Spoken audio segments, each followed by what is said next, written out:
from we got to Durban, and within 3 days we're on our way up through the Suez Canal up to Egypt, and got up there in mid-March to a base near Cairo, and we didn't know what was going to happen then, except that we were allocated some vehicles, and we went up into the Western Desert to what eventually turned out to be a village called Almeria, although we didn't know that at the time.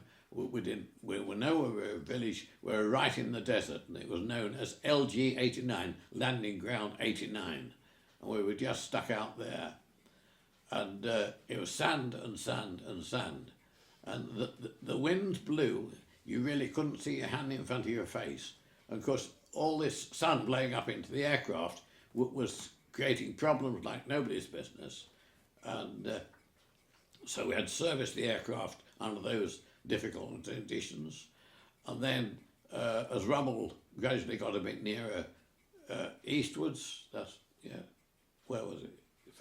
East, coming east, they evacuate our squadron one night or morning. We called, come on, we've got to go. Lorries came, and we all moved down to the canal zone.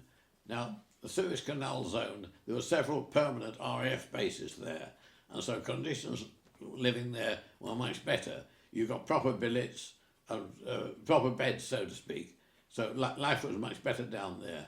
And we stayed at Chaloufa, was our first base, and then we moved up to another permanent base, Chandur, and then as the 8th Army struck at Rommel in September, I think it was, 43, might have been, I forget the dates, it's a long while ago, and then with that happening, the squadron moved back into the desert and a bit further forward, and then at a certain stage, the aircraft and squadron as such was sent to Malta, and this would be December 1943 or October 43 to Malta.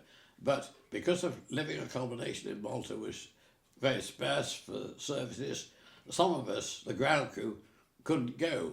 So we were sent up to another squadron, and I drove a lorry all the way from the Western Desert right up to Libya.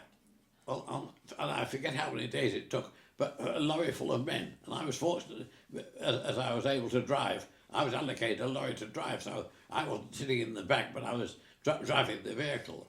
And eventually got up to as far as Leptis Magna, and well, there a few days, and then shortly after that, I went to Malta with the other chaps, and we were on Malta for the whole of 1943.